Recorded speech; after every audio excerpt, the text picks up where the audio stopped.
Une jeune femme qui vit des galères relationnelles depuis un moment m'a dit la chose suivante. En fait, finalement, la liberté sexuelle des femmes profite aux hommes, pas à nous les femmes. Et beaucoup de femmes qui galèrent sur les sites de rencontres essentiellement, entre autres, seraient tentées de dire oui, c'est vrai. Sauf que c'est faux. C'est faux sous cet angle-là. Ce ne sont pas les hommes en majorité qui en profitent, mais bien un tout petit pourcentage d'hommes, les plus toxiques d'ailleurs, qui en tirent le plus grand avantage. Les autres hommes n'ont rien, rien du tout. Ils galèrent tout autant, voire plus. Et comment ça se fait? Comment c'est possible?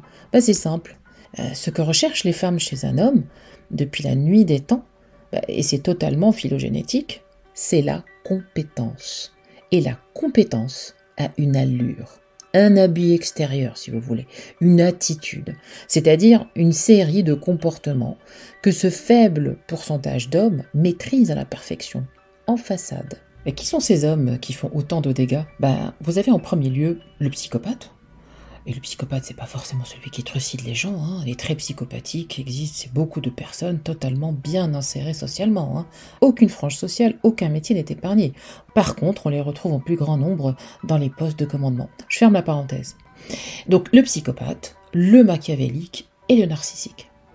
Ces hommes qui paraissent compétents quand ils entrent en contact avec vous, ils font illusion. Pourquoi? Parce qu'ils présentent bien, ils parlent bien, ils parlent de leur réussite ou de leur supposée réussite, ils sont conquérants, en gros ils se vendent très bien.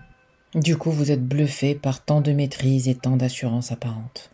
L'homme toxique paraît donc compétent, quand son seul objectif est d'accéder à votre corps en illimité.